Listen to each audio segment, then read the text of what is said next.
Hello students. मनोविज्ञान विषय के बीए पार्ट फर्स्ट के स्टूडेंट्स को मैं पेपर फर्स्ट का चैप्टर पढ़ाऊंगी। क्रिया प्रसूत अनुबंधन या नैमित्तिक अनुबंधन या साधनात्मक सीखना सिद्धांत। इससे पहले वीडियो में मैंने आपको ऑपरेंट कंडीशनिंग या क्लासिकल कंडीशनिंग प्राचीन अनुबंधन के बारे में बताया था। प्राचीन अनुबंधन या क्लासिकल कंडीशनिंग का सिद्धांत। इस वीडियो में जो दूसरा सिद्धांत है सीखने का आपके कोर्स में, वो है क्रिया प्रसूत अनुबंधन। इसे कई नामों से जाना जाता है। नैमित्तिक अनुबंधन भी कहते हैं इसको, साधनात्मक सीखना भी कहते हैं। तो क्रिया प्रसूत अनुबंधन सीखने का एक बहुत ही महत्वपूर्ण सिद्धांत है और क्रिया प्रसूत अनुबंधन के बारे में डी अमेटो ने 1970 में कहा कि क्रिया प्रसूत अथवा नैमित्तिक अनुबंधन वह कोई भी सीखना है जिसमें अनुक्रिया अवलंबित पुनर्बलन पर आधारित हो तथा जिसमें प्रयोगात्मक रूप से परिभाषित विकल्पों का चयन सम्मिलित ना हो।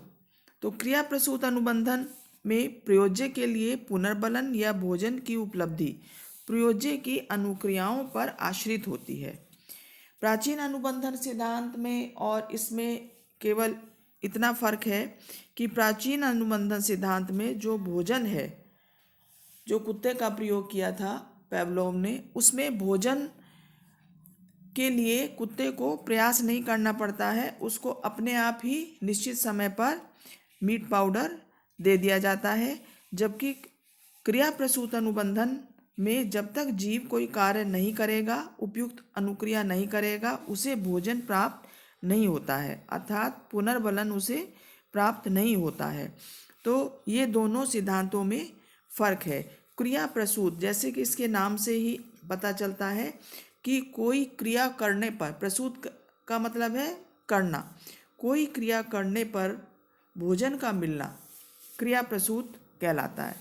तो इस संबंध में ये क्रिया प्रसूत अनुबंधन में जो धारणा है वो ये है कि जीव जब भी कोई उपयुक्त क्रिया करेगा उसे पुनर्बलन मिलेगा।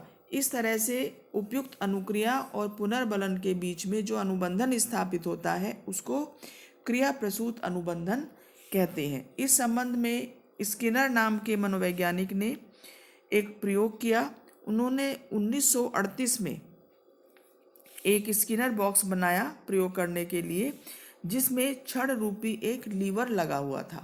लीवर मतलब जिसको दबाया जा सकता है नीचे की तरह, तो लीवर लगा हुआ था। लीवर दबाने से वो जो बॉक्स है वो इस तरह से बना हुआ था कि लीवर जब दबता था तो भोजन एक तश्तरी में गिर जाता था। इसी कारण कई बार स्किनर के इस बॉक्स को स्किनर बार प्रेसिंग apparatus भी कहते हैं, क्योंकि इसमें जो बार है या दंड है उसको प्रेस या दबाना पड़ता है। स्किनर ने जो प्रयोग किया उसमें उसने एक भूखे चूहे को इस उपकरण में बंद कर दिया। प्रारंभ में चूहा इधर उधर घूमता रहता है, उसे नहीं पता कि बॉक्स के अंदर कोई लीवर लगा हुआ है जिसको दबाने से भोजन मिलेगा।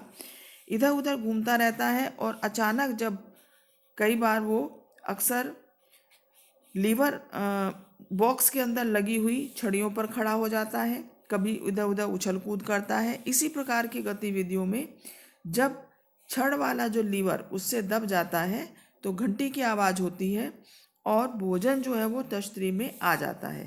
प्रारंभ में चूहा उसे देख नहीं पाता है और अपनी गतिविधियाँ करता रहता है और अचानक ही उसे वो टुकड़ा दिखाई देता है, वह उसे खा लेता है। तो और इस तरह से चूहा जो है पुनः इस मंजूषा में भोजन प्राप्त करने के लिए स्वतंत्र हो जाता है। वह जितनी बार लीवर दबाएगा उतनी ही बार भोजन का टुकड़ा तश्तरी में गिरेगा, साथ साथ घंटी की आवाज़ भी होगी। कुछ प्रयासों में ये देखा गया कि चूहा अधिकतर समय लीवर के पास ही व्यतीत करने लगा और आगे के प्रयासों में ये देखा गया कि अनावश्यक क्रियाएं ना कर कर वो सीधे ही लीवर दबाता और भोजन प्राप्त कर लेता। तो स्किनर के इस प्रयोग से यह सिद्ध हुआ कि कुछ उपयुक्त क्रियाओं करने से ही भोजन अर्थात पुनर्बनन प्राप्त होता है, इसलिए इसे क्रिया प्रसूत अनुबंधन कहा गया है। और इस तरह से साधनात्मक अनुबंधन भी इसे कहते हैं। देखा जाए तो इसके कई प्रकार हैं। क्रिया प्रसूत अनुबंधन के प्रकार, सबसे पहला जो है वो है पुरस्कार प्रशिक्षण।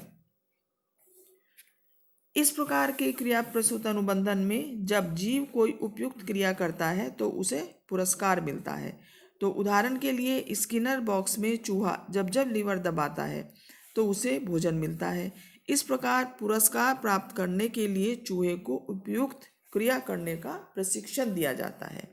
तो इसको पुरस्कार प्रशिक्षण अनुबंधन कहते हैं। दूसरा जो है वो है विभेदन प्रशिक्षण। विभेदन प्रशिक्षण से मतलब है कि इस प्रकार के अनुबंधन में जीव को उचित और अनुचित प्रतिक्रिया में भेद करना सिखाया जाता है। टोलमैन ने एक प्रयोग में टी के आकार की एक भूलभुलैया का निर्माण किया और उसमें टी के आकार से मतलब है जैसे अंग्रेजी का जो अक्षर होता है टी, उस आकार की एक भूलभुलैया बनाई उन्होंने और उसमें एक चूहे को छोड़ दिया। इसमें से बाहर निकलने के दो मार्ग थे। एक मार्ग से बाहर जाने पर बिजली का झटका लगता था और दूसरे मार्ग से जाने पर भोजन मिलता था। तो उन्होंने ये देखा कि कुछ प्रयासों के बाद चूहा सही एवं गलत मार्ग के भेद को समझ गया। मतलब वो ये समझ गया किस मार्ग से जाने पर पुरस्कार मिलेगा और किस मार्ग पर जाने पर बिजली का झटका मिलेगा। तो वह सही मार्ग से जहाँ पर भोजन मिलता था उससे बाहर निकलना सीख गया। इसको विभेदन प्रशिक्षण कहते हैं कि सही प्रतिक्रिया और गलत प्रतिक्रिया में विभेद को सीखना। अगला जो है वो है मुक्ति प्रशिक्षण। मुक्ति प्रशिक्षण से मतलब है कि इस प्रकार के अनुबंधन में जो जीव या प्राणी है धीरे धीरे किसी कष्टकर परिस्थिति से बचना सीख लेता है। कष्टकर परिस्थिति कोई भी हो सकती है, जैसे बिजली का झटका लगना। माउरर नाम के एक मनोवैज्ञानिक ने अपने एक प्रयोग में एक पिंजड़े में चूहे को बंद किया और उसके फर्श को विद्युत से आवेशित कर दिया। धीरे धीरे विद्युत तीव्रता बढ़ाई गई। चूहा विविध प्रकार की क्रियाएं करने लगा। अचानक वह एक लीवर पर चढ़ गया। लीवर दबने से विद्युत आवेश बंद हो गया। यही परिस्थिति फिर दोहराई गई और इस बार वह अपेक्षाकृत शीघ्र गति से लीवर पर चढ़ गया और अंत में चूहा लीवर दबाकर विद्युत आघात से बचना सीख गया। मतलब मुक्त होना सीखना, कि कष्टकर परिस्थिति से मुक्त होना, कि धीरे धीरे चूहा ये सीख जाता है कि लीवर पर चढ़ने से वह बिजली के करंट से मुक्ति पा लेगा। इसको मुक्ति प्रशिक्षण अनुबंधन कहा गया। चौथा जो है वो है परिहार अनुबंधन। परिहार अनुबंधन से मतलब है कि इस अनुबंधन में जीव को दंड से बचना सिखाया जाता है, परिहार करना सिखाया जाता है। अगर जीव एक विशेष समय के अंदर सही अनुक्रिया कर लेता है तो वह दंड से बच जाता है, परंतु यदि वह निश्चित समय के भीतर अनुक्रिया नहीं करता है तो उसे दंड मिलता है। वॉटसन के एक प्रयोग में एक कमरे में प्रकाश उत्पन्न करते ही फर्श पर विद्युत प्रवाहित की जाती है। प्रकाश होते ही यदि कुत्ता अपना अगला पैर उठा लेता तो विद्युत प्रवाह नहीं की जाती। इस प्रकार कुत्ता पैर उठाकर पीड़ादायक विद्युत आघात से बचना सीख गया। कई प्रयासों के बाद वो ये समझ गया कि अगर मैं अपना पंजा उठाऊंगा तो मैं जो बिजली का करंट है उससे मैं बच जाऊंगा। इसको परिहार अनुबंधन कहा गया। अगला जो अनुबंधन है वो है विलोपन प्रशिक्षण। विलोपन प्रशिक्षण से मतलब है कि यह प्रशिक्षण दंड प्रशिक्षण का ही एक रूप है। एक प्रकार से अनुबंधन में, इस प्रकार के अनुबंधन में जीव किसी अनुक्रिया को अनसीखा करता है, मतलब सीखी हुई क्रिया को करना छोड़ देता है, परंतु यह यदि वह अनुक्रिया कर देता है तो पुनर्बलन या पुरस्कार से वंचित रह जाता है। विलोपन प्रशिक्षण के लिए चूहे को स्किनर बॉक्स में लीवर दबाकर भोजन प्राप्त करना सिखाया जाता है। अगले कुछ प्रयासों में जब चूहा लीवर के आसपास घूमता है तभी भोजन दे दिया जाता है। तो धीरे धीरे वह लीवर दबाने की अनुक्रिया करना बंद कर देता है। मतलब लीवर दबाने की अनुक्रिया जो उसने सीखी थी वो करना छोड़ देता है, क्योंकि उसको ये लगता है कि केवल लीवर के पास आने पर ही भोजन प्राप्त हो जाएगा। तो सीखी हुई जो क्रिया है लीवर दबाना, उसका विलोपन हो जाता है। इसको विलोपन प्रशिक्षण कहा गया है। अगला जो है वो है दंड प्रशिक्षण। दंड प्रशिक्षण इस प्रकार के सीखने में जीव को पहले सीखी गई क्रिया को नहीं करने का प्रशिक्षण दिया जाता है, और यदि वह उस क्रिया को कर देता है तो उसको दंड दिया जाता है तथा नहीं करने पर पुरस्कार मिलता है। इसलिए इसको दंड प्रशिक्षण कहा गया। उदाहरण के लिए स्किनर बॉक्स में पहले चूहे को लीवर दबाकर भोजन प्राप्त करने का प्रशिक्षण दिया जाता है। जब वह ये सीख जाता है तो अगले प्रयासों में लीवर दबाने पर उसे भोजन के स्थान पर बिजली का झटका दिया जाता है। तो इस तरह का प्रशिक्षण कुछ प्रयासों में देने के बाद यह देखा गया कि चूहा लीवर दबाना छोड़ देता है, क्योंकि लीवर ना दबाने से वह पुरस्कार पाता है, अर्थात बिजली के झटके से बच जाता है। तो इसको दंड प्रशिक्षण कहा गया। इसके बाद जो अगला है वो है विभेदित दंड प्रशिक्षण। इसमें प्रशिक्षण की दंड विधि प्रशिक्षण के समान ही है।